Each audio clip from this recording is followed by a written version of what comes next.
Senior Airman Kayla Khan. So I'm A1C Hargett. Sergeant Rankin. I'm weapons and I load bombs and missiles on the MQ-9. Been in the Air Force a little over 2 years and avionics on MQ-9s. We work with crew chief specs.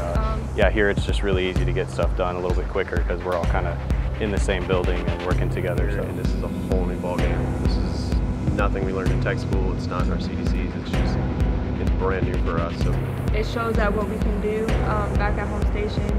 We only live inerts.